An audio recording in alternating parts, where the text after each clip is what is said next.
Kaya mga kabayan, tayo bumili ng buntot ng baka. Ating gagawing adobo sa gata. O, syempre, tunay naman eh. Ay, nako. Tanggal-tanggalin mo ng yung mga lamad-lamad o ano. Yan kayo nakakain din. Oo. Syempre, di rin tayo kay kabayan Dan Paul. Paul and Anday. Paul and Anday fresh beef. Bibili rin tayo na rin porterhouse. Gagawin natin steak. Yun, oh. Baka masyado malalaki.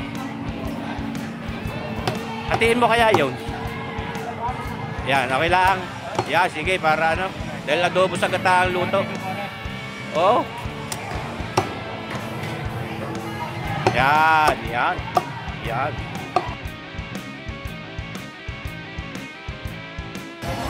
Okay, bahala ka na. Di are, mga kabayan, nasa Basaysay na tayo. Ito, ating hinahalbos na. Ating utay-utay na palalambutin dito ng karikit. Pero huwag namang wawagasin ang lambot. At para manood pa rin yung ating gagawin palasa diyan sa ating adobo sa gata. At ito, alagyan din natin ng panimplayan habang ating inihahalbos. Ito tayo sibuyas, bawa, paminta, asin. Ayan ho, sa inyong nakikitang yan mga kabayan.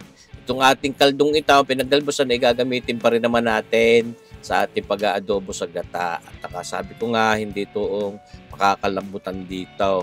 Medyo matagal-tagal daw palambutin itong aking nabiling buntot ng bakang ito. Itong oxtail, sabi ni Kabayan Dan Paul, at medyo magulang-gulang ang baka. Pero mas malasa pagka mas magulang ang baka mga kabayan. Ating uumpisa na ngayon at di nung matapos na yung paghahalbos natin, di uutay na nating luto itong ating adobo sa gatang buntot ng baka, oxtail adobo sa gata. Yan. Lagay tayo ng mantika sa ating magic wok na yan at sa gayoy tayo makapagpainat na yan at makapag-utay na ng paggasasangkot siya. Una nating ilalagay diyan sa ating mantika ditong ating ginit-get na bawang na yan. Napakasarap sa adobo, hindi po pwedeng mawala mga kabayan. Ay, kita nyo bagaya. Sauce.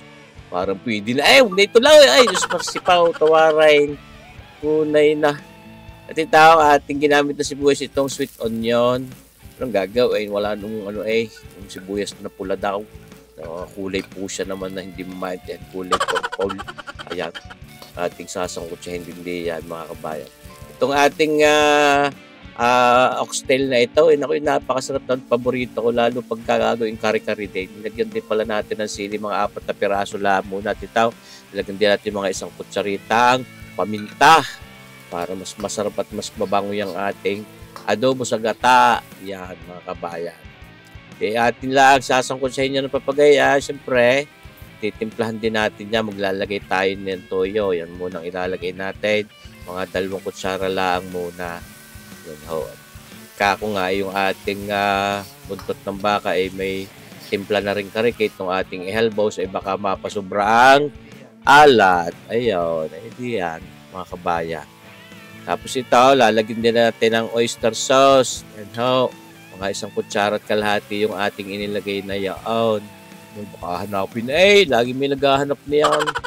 Sa bagay, talaga namang paborito kong gamitin sa mga sangkutsahe.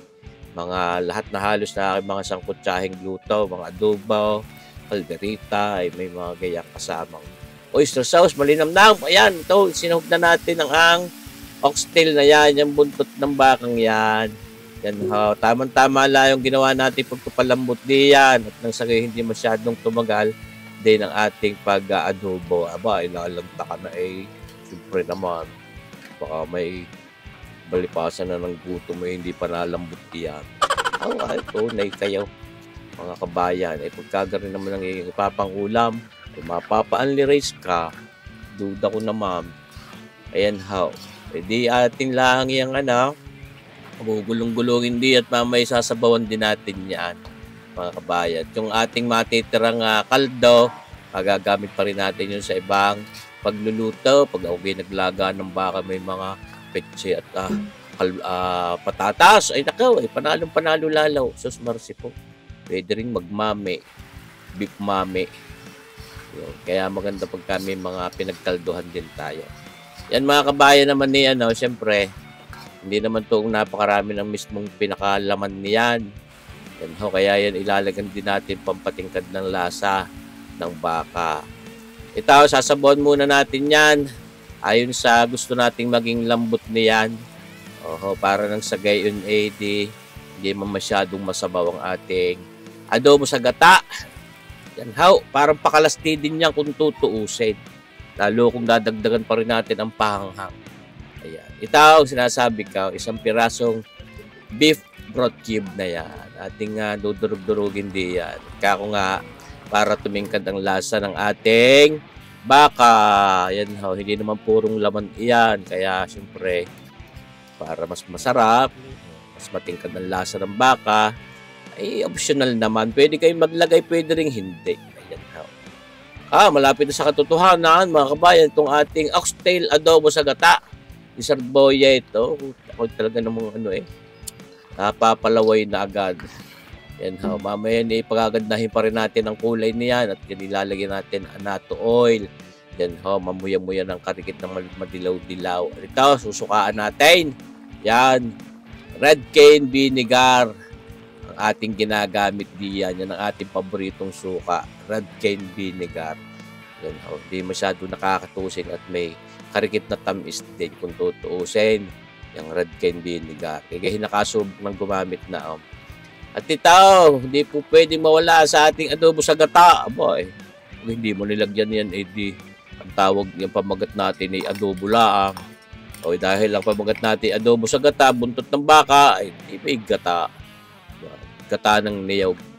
Bakit daw sinasabi ko pa yung niyog? Pag sinabi namang gata, ay niyog iyaw. Ay di para kompleto ha, mga kabayan, ng description. Yung ating paangangin lain ng diet, patatalabi natin ng manuot ang lasa niyang gata sa ating buntot ng baka. Ito yung anato oil, pamparikit ng kulay, para nang sa gayon talagang enticing at talagang mas mukhang masarap itong ating adobo sa gatang ito.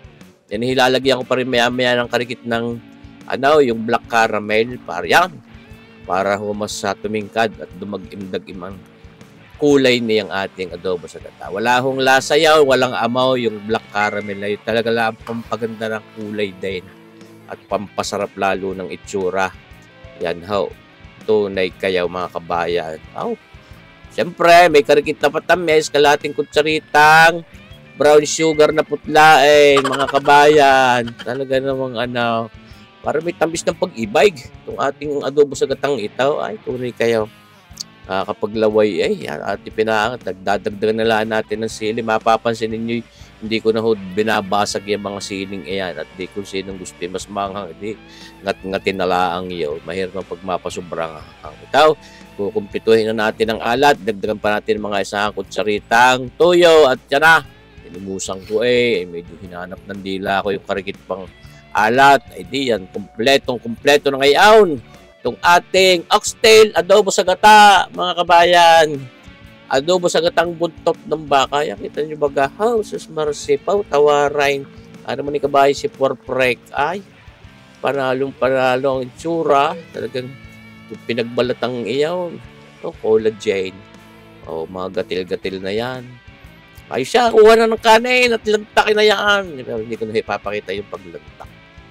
At medyo hahaba na masyadong ating video. Maraming salamat sa inyo mga kabayan sa panunood itong ating bidyong ito. Sana iabangan nyo pa rin palagi ang ating mga susunod pang videos. At ako'y halos pagkakadalawang araw ay nag-a-upload. Every other day ay may bago tayong video. Talagang sinisipagan natin ang pag-a-upload. Ayan how, para na sa gayon. Marami kayong napapanood. Marami kayong pwedeng gayanin na luto. Maraming salamat sa inyo mga kabayan. Mabuhay po tayong lahat. God bless!